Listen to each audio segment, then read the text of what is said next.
Hi சொந்தங்களே, அனைவருக்கும் வணக்கம், மாலை வணக்கம். எப்படி இருக்கீங்க? எல்லோரும் நல்லா இருக்கலாம். நானும் நல்லா இருக்கேன். இன்றைக்கி வந்துட்டு 10th பிள்ளை 10th முடிச்சுட்டு +1 பிள்ளைகளுக்கு வந்து இன்றைக்கி 11ஆம் வகுப்புக்கு வந்து இன்றைக்கி அட்மிஷன் நடைபெறுச்சு.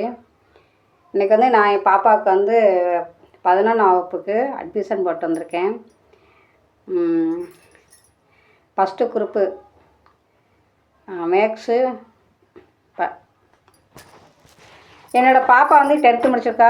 மேக்ஸு பயோ எடுத்திருக்கு, ஃபஸ்ட்டு குரூப் எடுத்திருக்கு.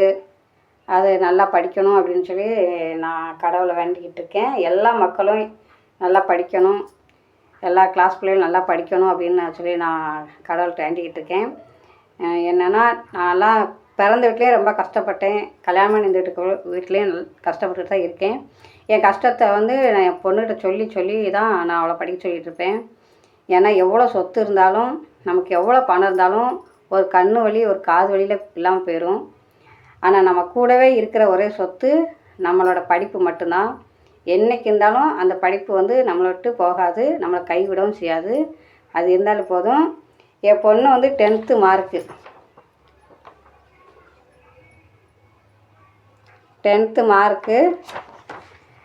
443 எடுத்திருக்கு. நல்லா படிச்சிருந்தாலும் இதை விட நல்லா மார்க் வாங்கியிருப்பா. ஆனால் வந்து எக்ஸாம் ஒரு வாரம் இருக்கும்போது தான் படிச்சுக்கிட்டு இருந்துச்சு. டியூஷனுக்கெலாம் போகலை, வீட்டிலே தான் இருந்து படித்து இவ்வளோ மார்க் வாங்கியிருக்கா. எனக்கு ரொம்ப சந்தோஷமாக தான் இருக்குது. எல்லோரும் எங்களை மாதிரி கஷ்டப்படுற ஒவ்வொருத்தவங்களுடைய பிள்ளைகளும் நல்லா படிங்க, அப்பா அம்மாவுக்கு நல்ல பேர் வாங்கி கொடுங்க, நல்லா குரூப் எடுங்க, நல்லா படிங்க. உங்கள் படிப்பு தான் உங்களுக்கு வந்து கடைசி வரைக்கும் உங்களை காப்பாற்றக்கூடிய ஒரே சொத்து உங்கள் படிப்பு தான். எனக்காக, அப்பா அம்மாவுக்காக நல்லா படிங்க எல்லோரும்.